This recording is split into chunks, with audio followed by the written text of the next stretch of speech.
அனைவருக்கும் வணக்கம். நாம் 2026ஆம் ஆண்டுக்கான புத்தாண்டு ராசி பலன்களை தொடர்ச்சியாக பார்த்து வருகிறோம்.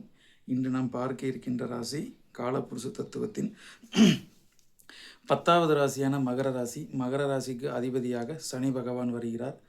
ஆண்டின் ஆரம்ப காலகட்டத்தில் ராசிக்கு 2ல் ராகு பகவான் அமர்ந்தும் குரு பார்வை பெற்றும், ராசிக்கு 3ல் மீனத்தில் சனி பகவான் அமர்ந்தும், ராசிக்கு 6ல் மிதுனத்தில் குரு பகவான் அமர்ந்தும், ராசிக்கு 8ல் சிம்மத்தில் கேது பகவான் அமர்ந்தும், ராசிக்கு 12ல் சூரியன், சுக்கிரன், செவ்வாய், புதன் மாத கிரகங்கள் 12ல் அமர்ந்தும் சஞ்சரிக்கின்றனர். பொதுவாக ராசிநாதனான சனி பகவான் பொதுவாக 3, 6, 10, 11ல் இருக்கும் பொழுது மிகவும் சுபபலன் தருவார் என்கின்ற அடிப்படையில் இங்கே ராசிக்கு 3ல் சனி பகவான் சஞ்சரிப்பது 7.5 சனி விலகிவிட்ட காரணத்தினாலும் இங்கே ஒரு புதியதொரு அத்தியாயத்தை தொடங்குகின்ற ஒரு வருடமாகவே இருக்கும். நல்ல தொழில், நல்ல உடல் நலம், சகல பாக்கியங்களும் கைகூடுகின்ற ஒரு வருடமாகவே இருக்கும். கடன் போன்ற பிரச்சனைகள் சிக்கித் தவிக்கும் மகர ராசிக்காரர்களுக்கு கடனில் இருந்து நிவர்த்தி ஆகின்ற ஒரு வருடமாகவே இருக்கும். இங்கே புதிய தொழில்கள் கை கொடுக்கின்ற ஒரு வருடமாகவே இருக்கும்.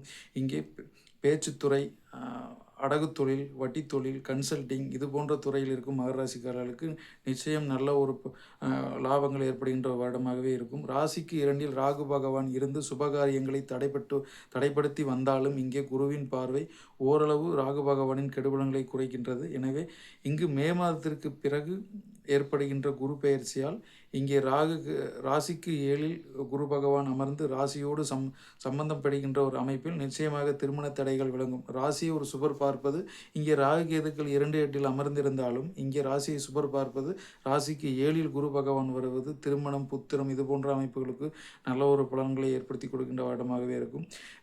மகிழ்வுடன் இருக்கின்ற ஒரு வருடமாகவே இருக்கும். ராசிக்கு 3ல் சனி பகவானை குரு மே மாதத்திற்கு பிறகு பயிற்சியாகி தனது 9ஆம் பார்வையால் பார்ப்பது மிகவும் மகிழ்ச்சியாக இருக்கின்ற வருடம். தெளிவான மனம் இது போன்ற அமைப்புகள் நிச்சயமாகவே இருக்கும். இங்கே 3ல் அமரும் சனி பகவான் இங்கே மற்றவருக்கு உதவுகின்ற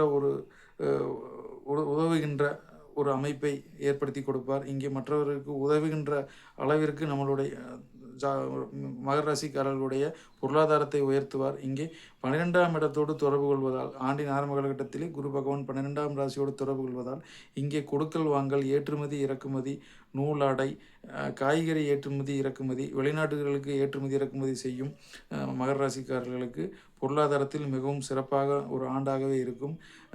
ஆராய்ச்சி துறையில் இருக்கும் மகர ராசிக்காரர்களுக்கு ஒரு புதிய கண்டுபிடிப்புகள் நிகழ்த்துகின்ற வருடமாகவே இருக்கும். இங்கே ராசிக்கு 4ஆம் அதிபதியான செவ்வாய் பகவான் 12ல் மறைந்திருப்பதாலும் இங்கே வெளிநாடு மருத்துவம் சார்ந்த படிப்பு, மருத்துவ தொழில் இருப்பவர்களுக்கு மிகவும் நல்லதொரு வருடமாகவே இருக்கும். குருவின் பார்வை செவ்வாய் பகவானுக்கு ஏற்படுவதால் இங்கே புதியதாக ஒரு மருத்துவம், புதிய மருந்து கண்டுபிடிப்புகள் இது போன்ற ஒரு சாதனைகள் மகர ராசிக்காரர்களால் ஒரு கண்டுபிடிப்பு ஏற்படுத்தப்படுகின்ற ஒரு வருடமாகவே இருக்கும்.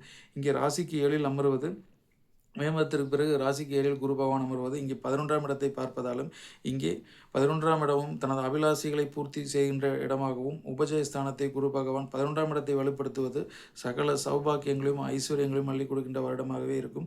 கேது பகவான் 8ல் அமர்ந்திருந்தாலும் இங்கே சனி பகவான் 3ல் வலுவுடன் அமைந்திருப்பதாலும் இங்கே கேதுவால் ஏற்படும் கெடுபலன், சனி பகவான் நல்ல ஒரு அமைப்பில் இருப்பதால் இங்கே கேதுவால் ஏற்படும் கெடுபலன், 3ஆம் இடத்து சனி பகவான் நல்ல அமைப்பில் இருப்பதாலும் குருவின் பார்வை பெற இருப்பதாலும் இங்கே ராசி என்கின்ற ஒரு ராசிநாதன், ராசி என்ற கிரகங்கள் வலுப்பெறுகின்ற ஒரு அமைப்பாக இருப்பதாலும் இங்கே கேதுவின் கெடுபலன் கட்டுக்குள்ளேயே இருக்கும்.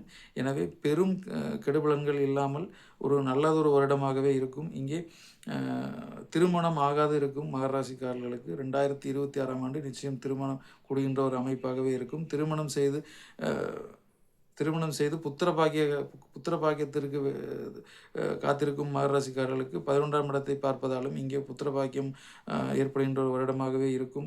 எடுக்கின்ற காரியங்கள், எடுக்கின்ற தொழில், வெற்றி இது போன்ற ஒரு அமைப்பை ஏற்படுத்தி கொண்டிருக்கும். இங்கே தனி குடித்தனம் செல்ல இருக்கும் மகர ராசிக்காரர்களுக்கு இங்கே குடும்பத்தில் சிறு சிறு கசப்பு மனக்குழப்பம் இது போன்ற அமைப்பு ஏற்பட்டு தனி குடித்தனத்திற்கு சந்தர்ப்பம் எதிர்பார்த்து கொண்டிருக்கும் மாரராசிக்காரர்களுக்கு நிச்சயமாக தனி கொடுத்தம் ஏற்படுகின்ற ஒரு அமைப்பாகவே இருக்கும்.